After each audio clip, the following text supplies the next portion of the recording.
Yeah, it's looking good. So same players available. Really happy to have Chloe Kelly back. She worked hard to be back. She's very hungry and plays with a lot of desire. So that's great. Leah Williamson is progressing really well. And we're working towards this game. But there's still a couple of steps to take, and there's a training session tomorrow. Hold on. Take the microphone first before you ask the next question. Microphone is here. Someone want to give her one? No. Yeah. Thank you. Now, René, you're already part of history with this club, having won the Champions League. But how special would it be to lift another trophy here at the Emirates in front of your fans? Yeah, very special, of course. In this competition, competing against the champions of other continents, we had to earn the right to get into the final, and I think the team did that brilliantly the other night. So we're very excited about the final. We look forward to it, and it's a special moment for us, for the players, and for the club. And how is your preparation different going up against a team, again, that you've never faced before? Yeah, I think the players showed that they were comfortable with the unknown. We dealt with it really well. We have to focus on ourselves. Of course, there is experiences that the players have from national team football, playing against Brazil or other South American teams. So there are experiences in the team, and the players are sharing that amongst each other. We are preparing for it tactically. We see who they are, what they can do. I think they had a great performance against Gotham. They defended so well with a lot of discipline, and they have qualities to score, which they did in the game. So yeah, we're planning and try to plan for all aspects, but also focusing on ourselves. Yeah, because from your perspective, I know one of the things you wanted to see from this team was more goals, and you got 6 on Wednesday, which is great. But what was it about the team that you think really brought out the success that you can channel again this weekend?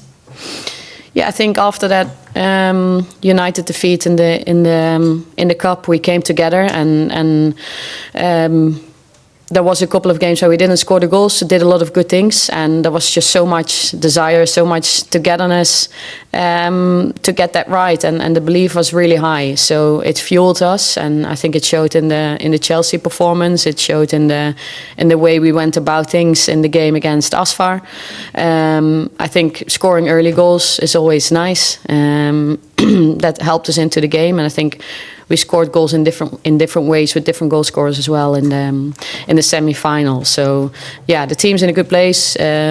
We have to work really hard to keep on delivering and sustain our levels. So we can't be complacent about anything, especially not going into this final, because Corinthians are a very good team. Thank you, René. Best of luck this weekend. Thank you. We'll come to Tim just here on the front row. Hi, René. I covered Brazilian football for many years. I don't anymore, but one of the things I learned quite quickly, there are a lot of stereotypes about Brazilian football that are not true. The pitches are bad, there's lots of travelling, coaches get sacked every few weeks. The Brazilian club football is quite attritional, quite defensive, quite physical. And I wondered, and obviously Corinthians can play, you don't achieve what they've achieved without being able to play, but how much are you prepared for the level of intensity they're going to bring on Sunday?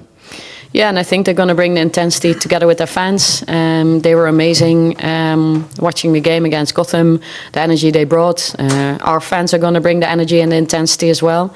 So hopefully it will be a great football event.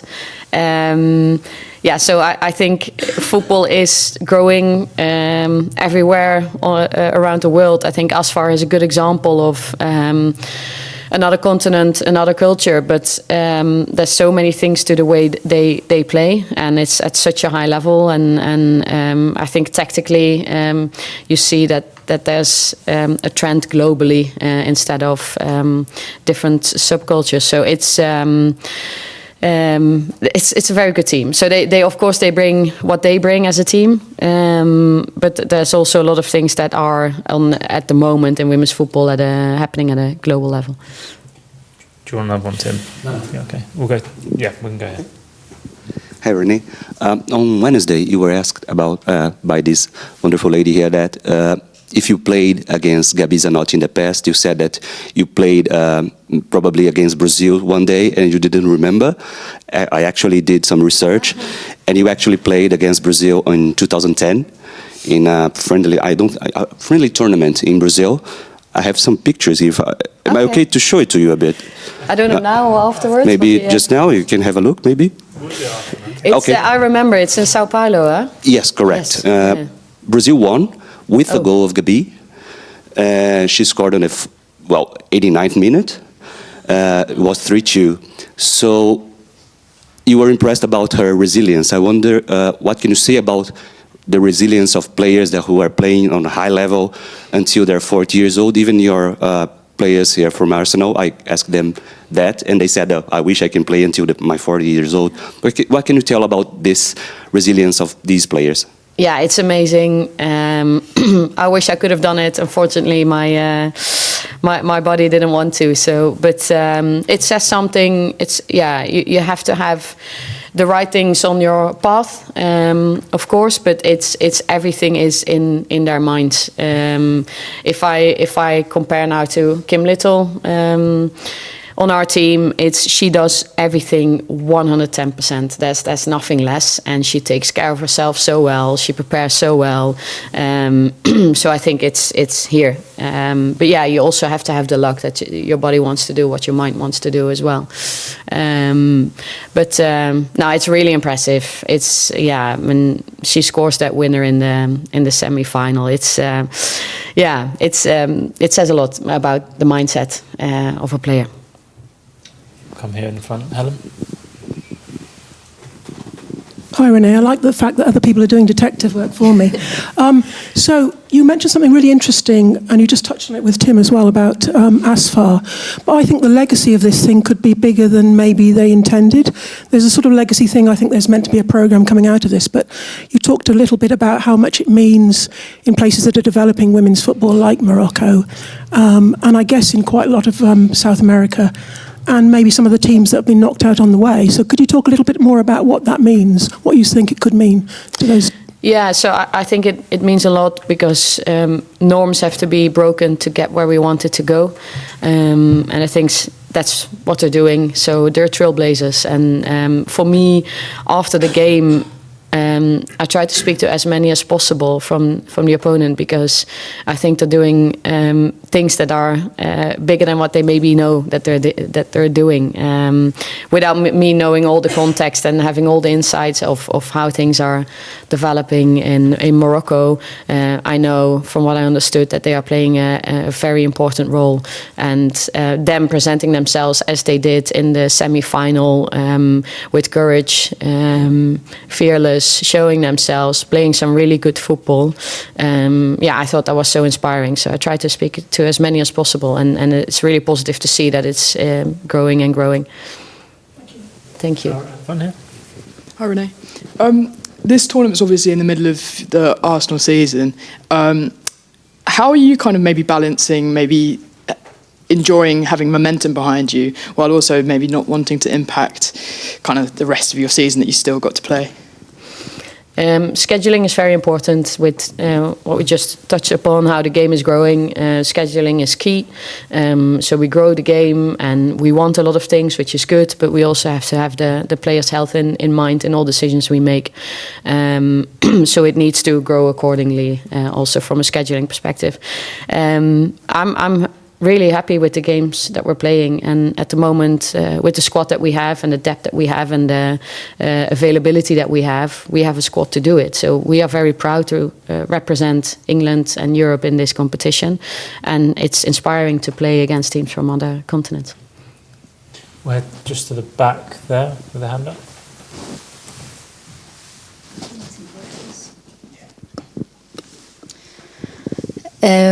Muitos veículos de imprensa têm colocado... Okay. I'm sorry. Just like this? Obrigada. Muitos veículos de imprensa têm colocado o Arsenal como o grande favorito para essa final. Claro, existem alguns motivos, os feitos do Arsenal nos últimos anos são bastante relevantes, mas eu queria saber de você, como você vê se de fato o Arsenal tem esse nível de favoritismo em relação ao Corinthians, se você sente que existe essa diferença deste tamanho, como as pessoas de fato colocam, e aproveitando também, se você pudesse falar um pouquinho do que você sabe sobre a Liga Nacional Brasileira em comparação com a Liga Inglesa, por favor.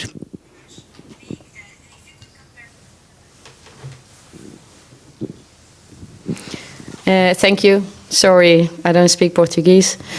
We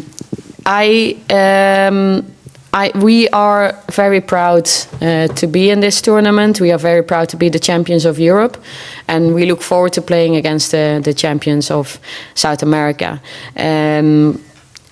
We are very respectful of the opposition. We are very humble also because of the unknown and because they are champions. So we go into this game believing in ourselves, knowing how good we are. We are happy to play at the Emirates, our home stadium, but also with a lot of humility and respect for the opposition, and it's a final. So they are going to give absolutely everything together with the fans. So we're prepared for that. Go even further back, Aisha.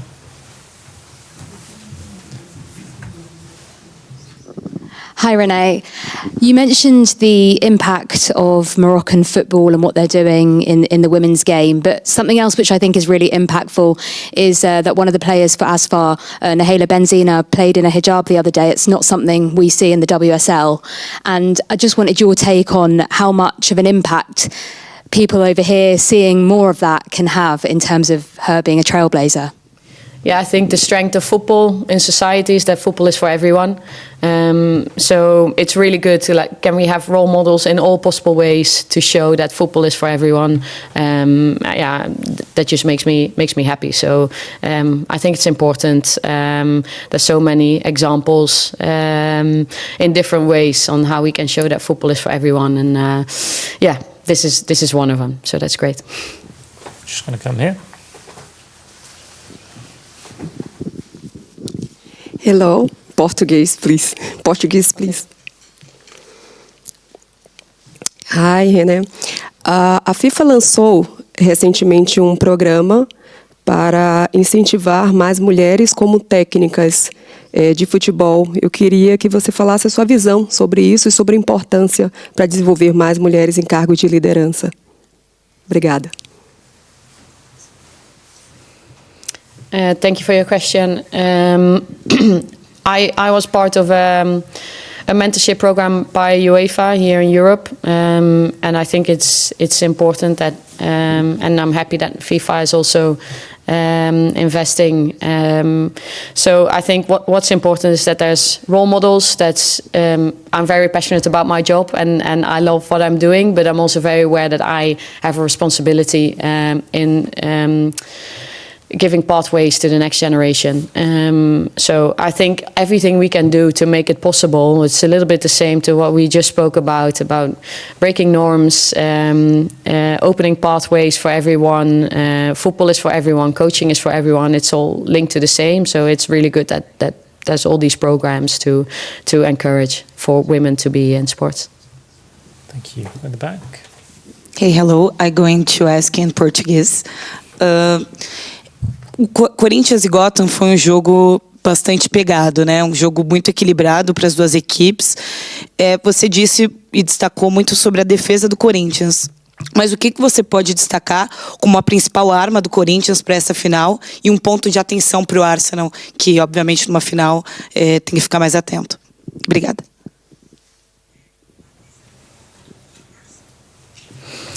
Thank you. Yeah, so one of their weapons we see is that they are very disciplined in their defense, so it's hard to break it down. And as long as you can defend really well, then you are going to get opportunities to go forward. I think there's different types of players depending on how they come out and what players that will start or potentially come on. There are qualities. There's physicality. There's holder play, combination play. There's dribblers and speed. So there's a lot of things that they can do with their players to go forward as well. But I think their big weapon is that they are all together and disciplined in their defense.